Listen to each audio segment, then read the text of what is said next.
Next in Pisces is class Osteichthyes. Break the word. Osteo word is for bones. So we are going to find bony endoskeleton. Now these are fishes only. What we have to pay attention towards is the points of differences that we have in the case of Osteichthyes from Chondrichthyes. Rest otherwise all the characteristics would be same, that they would have a streamlined body. They would be present in both marine and fresh water. So one thing that is different, they would be present in both marine and freshwater conditions.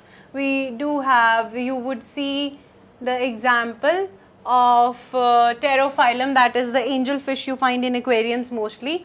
There is bony endoskeleton, first point of difference. Otherwise it was cartilaginous endoskeleton. Here we are going to have bony endoskeleton. There we had the gills which were separate and there was no operculum. Over here there would be 4 pairs of gills which would be covered by an opening, flap like opening, that is known as operculum. Now the scales over there were placoid scales. Over here we have ctenoid or cycloid scales that you find over here. Clearly visible scales are there, and just also I would give you the example when we see its body plan. The fertilization is usually external, contrary to the fertilization that was internal in the case of Chondrichthyes.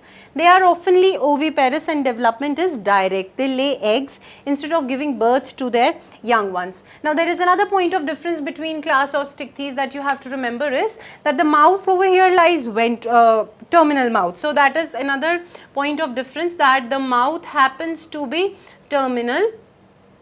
Moreover, in order to regulate the buoyancy, they have air bladder that is present, which was not present in the case of shark-like fishes, and they had to swim. That means these fishes are going to float. Now we have to consider the arrangement of fins, and we see that supposedly this is the lateral line, that is the central line passing through the structure of a fish. See, the ventral mouth is there, without eyelid, eye are present. There is a pectoral fin that is located, the pelvic fin that is located, claspers will not be present over here. There is a dorsal fin, pectoral fin, anal fin are present. The other one is adipose fin, and last one is the caudal fin or the tail fin. This is the actual arrangement of Osteichthyes. When you are asked about Osteichthyes, please give the example of seahorse.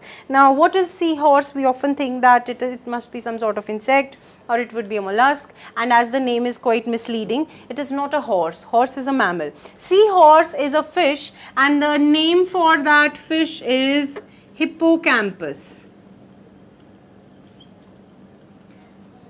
Okay, that is the seahorse.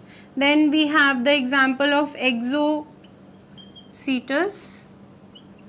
that is the flying fish. Then we have the aquarium fish, that is pterophyllum.